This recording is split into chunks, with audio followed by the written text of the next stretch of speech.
Oceanland Park sold a dream, a world where humans and the ocean's greatest predator could share a bond of trust. For years, Jessica Radcliffe and the Orca Triton were the living proof. Their performances were legendary, a perfect harmony between a 200-pound woman and a 12,000-pound giant. But on one sunny afternoon, that dream shattered. In a flash, the illusion of control vanished, replaced by a primal force that no amount of training could ever contain. We're going to uncover the final, shocking moments of Jessica Radcliffe, but what you think happened is only the beginning of the story. The park had a secret about Triton, a detail they kept hidden from the world. A bond forged in water. Jessica Radcliffe wasn't just an employee at Oceanland Park. She was the star, the heart of the entire operation. At 29 years old, she had dedicated a full decade of her life to understanding the most complex and intelligent predators in the ocean. And her partner in this incredible journey was Triton, a male orca who was, in every sense of the word, a giant. At over 22 feet long and tipping the scales at more than 12,000 pounds, Triton was an awe-inspiring sight. His brain alone was nearly 4 times the size of a human's, a thinking, feeling powerhouse capable of complex emotions and problem-solving that scientists are still struggling to understand. To the cheering crowds, Jessica and Triton were a perfect pair. She would glide across the water on his back, be launched 20 feet into the air from the tip of his rostrum, and share moments of quiet connection that seemed to defy the predator-prey dynamic. It was pure magic, carefully choreographed and practiced to perfection. It's a wild thing to consider, isn't it? Building a career on the hope that a creature designed by nature to be an apex hunter will choose not to be. Jessica understood the risks better than anyone. She had spent thousands of hours studying orca behavior, learning the subtle language of their clicks, whistles, and body postures. She knew that a slight shift in the eye, a twitch of the pectoral fin, or a change in breathing could signal a shift in mood. Her journals, later released to the public, were filled with meticulous notes on Triton's habits, his favorite types of fish, the enrichment games he enjoyed most, even the specific tones of voice he seemed to respond to. She believed, truly believed, that their bond was one of mutual respect and trust. The park promoted this narrative heavily.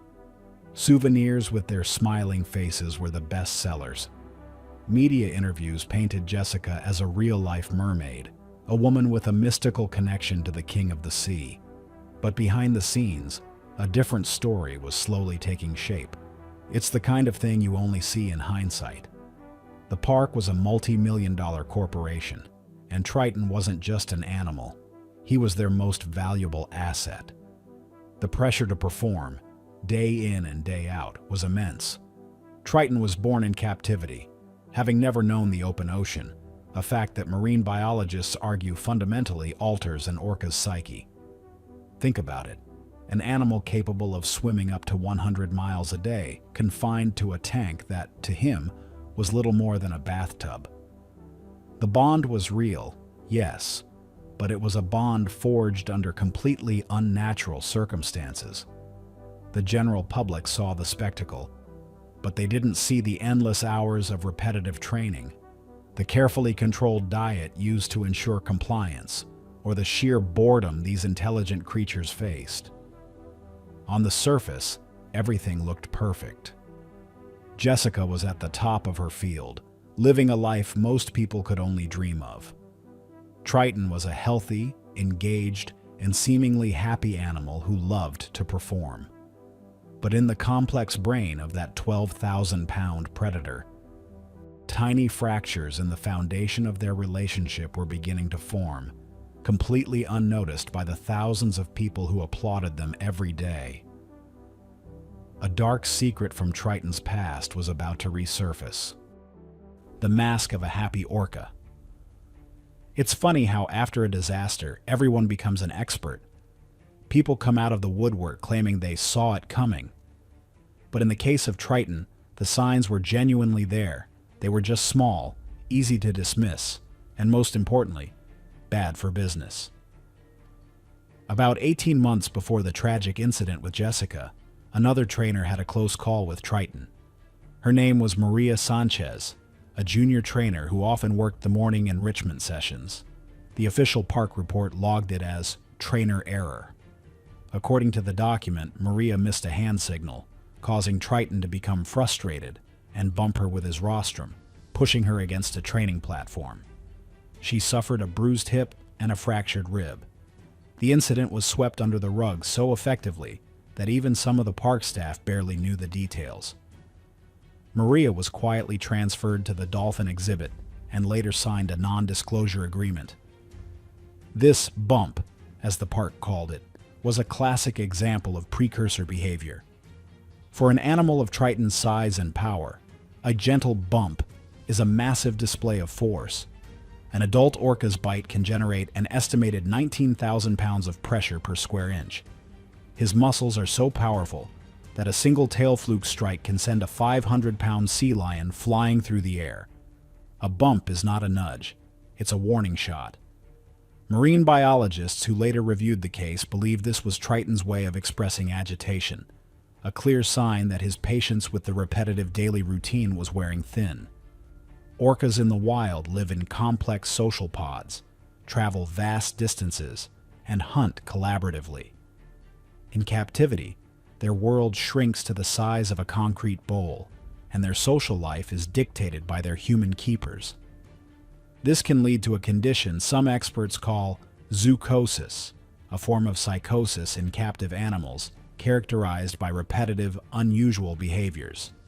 Jessica, ever the dedicated professional, was aware of the incident, but the official explanation seemed plausible.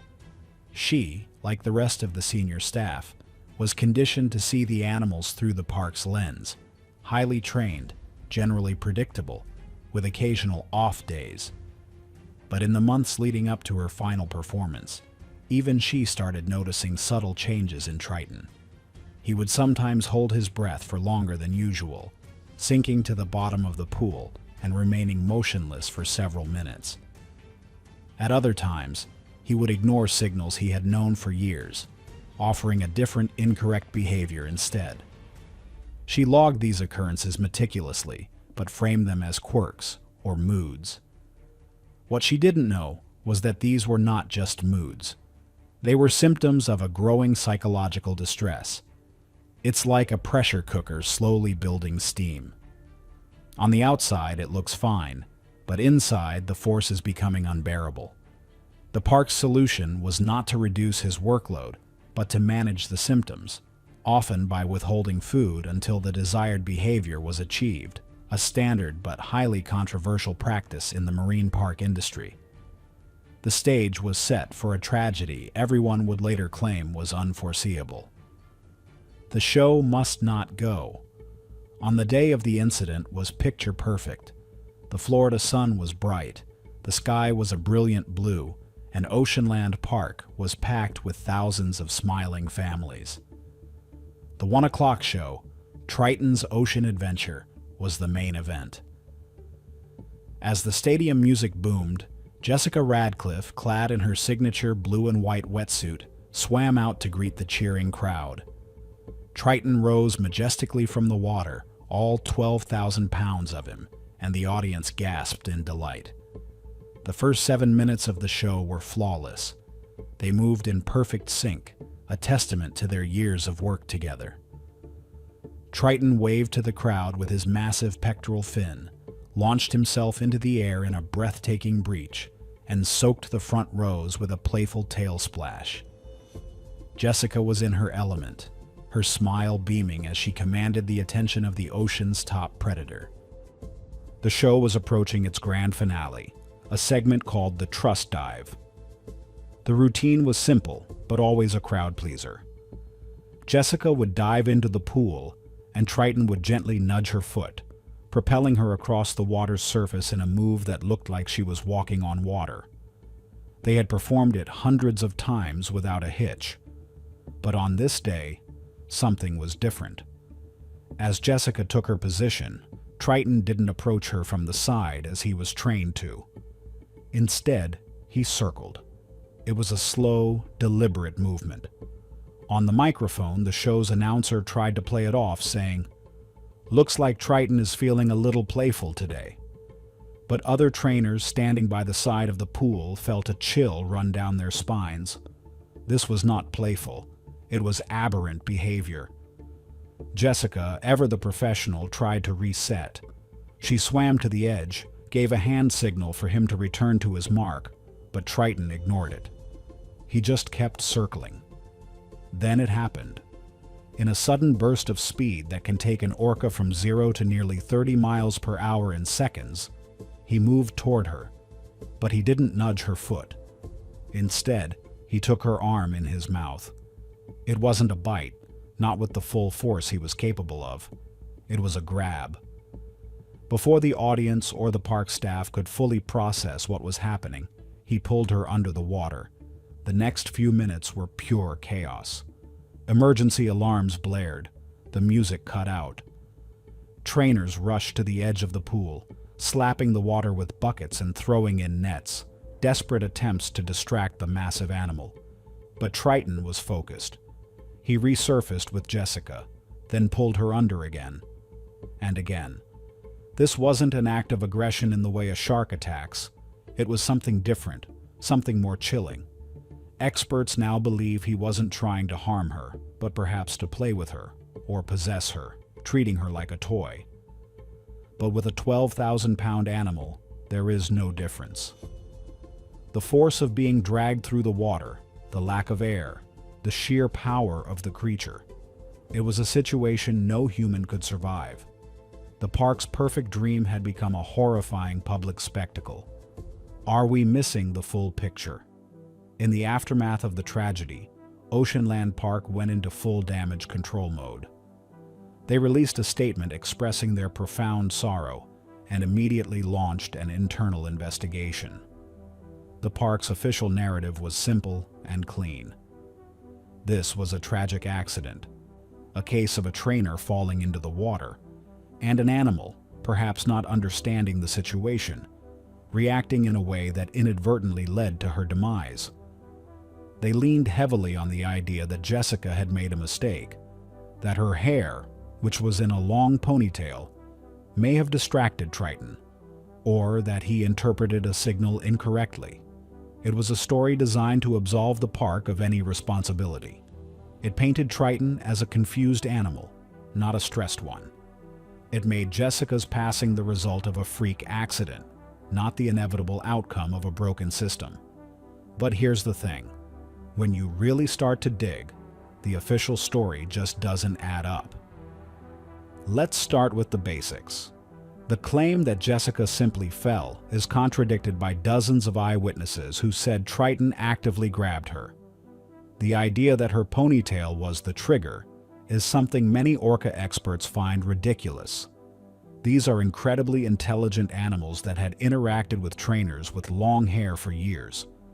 Why would that day be any different? It makes you wonder, doesn't it? If the simple explanation doesn't fit, maybe we're not being given all the facts. Could it be that the years of confinement, the endless repetition of shows, and the separation from any natural social structure had pushed Triton to a breaking point? Many leading marine biologists believe so. They argue that keeping orcas in captivity is inherently stressful and can lead to unpredictable and dangerous behavior. The thing is, we're so used to seeing these animals perform that we forget what they are. We're talking about a predator that, in the wild, has a brain that is constantly stimulated by hunting, by navigating complex ocean environments, by communicating with its pod over vast distances. Now take that incredible mind and put it in a small, sterile tank for its entire life. It's not just a physical prison, it's a mental one. Is it really so surprising that eventually something might snap? Was this a tragic accident, or was it the inevitable outcome of keeping a genius of the ocean in a box? Let us know below. Like and subscribe for more deep dives.